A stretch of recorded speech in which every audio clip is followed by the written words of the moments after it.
Love has become a relevant thing in human life only because human emotion is a strong aspect of being human being. In human life, emotion is a very powerful thing. Even in this day and age, though people think they're very intellectual, even today, their emotions are the strongest aspect. Yes or no? It's the most intense aspect of their life. They claim they're intellectual, but their intellect is never so intense, but their emotions are intense. Maybe not love, maybe not compassion, but maybe anger, maybe irritation. These are all emotions. So emotion is a very important aspect of being human. Now we're only talking about what type of emotion do you want to have? Now do you have a mind? Do you have a mind? Yes. Would you want it to be sharp or dull? Huh? Why? It works better that way, isn't it?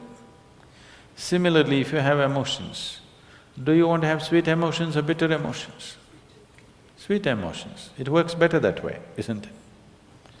So love means just that. You have transformed your emotions into sweetness. Now I want to be in love without emotion. That's a very European idea.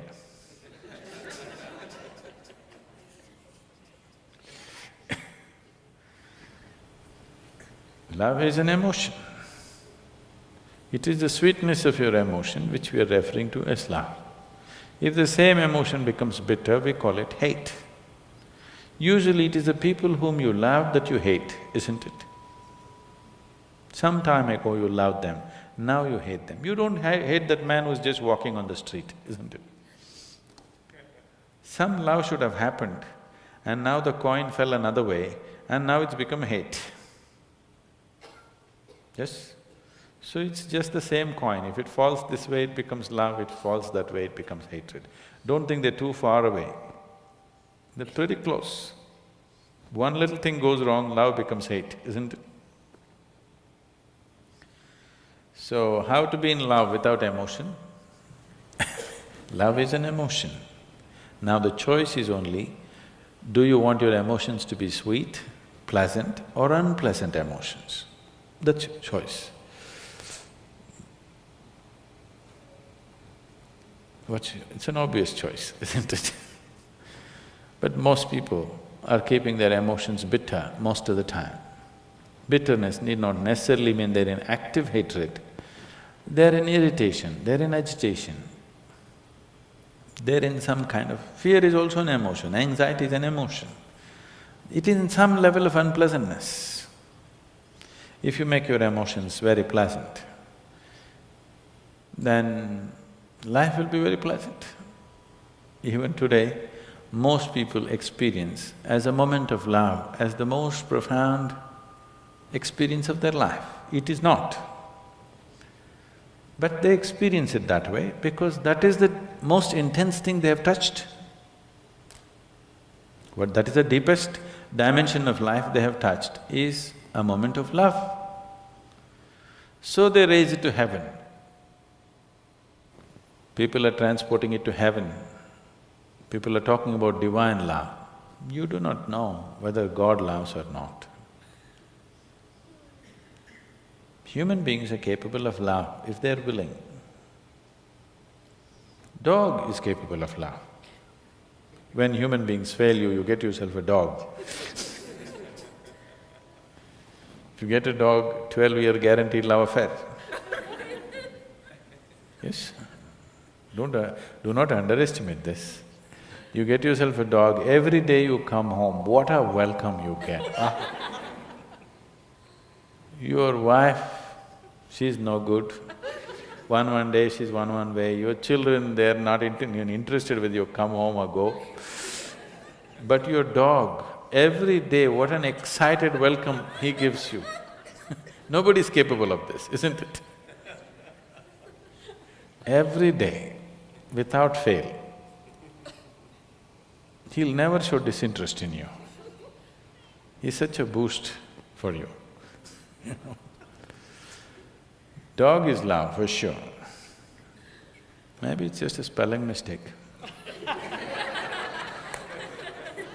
You know, typos can happen.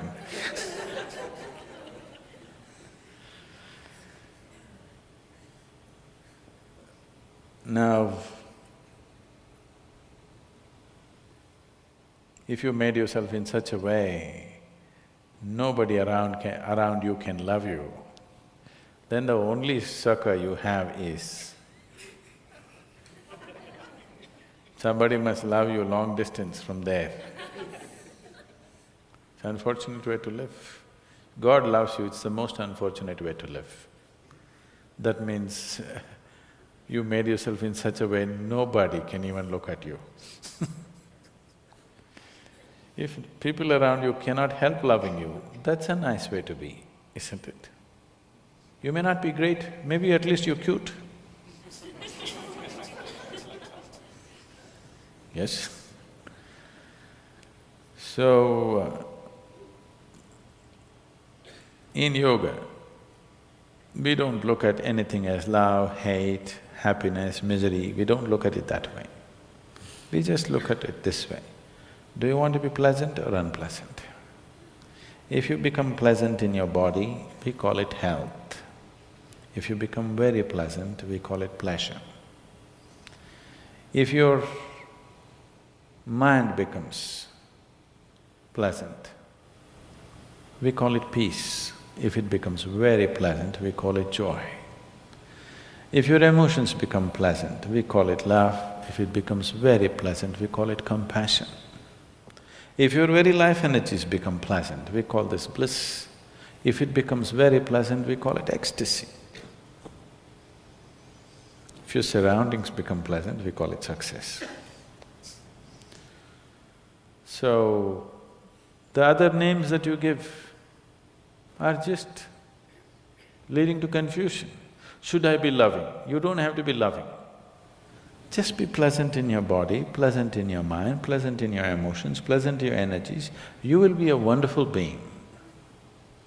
If your emotions are pleasant, if somebody comes here, you can share that pleasantness with them.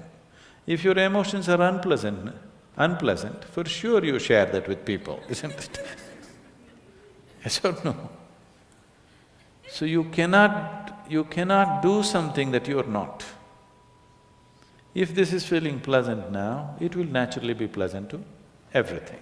If this is feeling unpleasant right now, it will be nasty to everything. So instead of seeing how to make this pleasant, you want to be pleasant to somebody. That is being loving. You don't have to be loving. If everything within you has become pleasant, whatever is needed in that moment, you will do.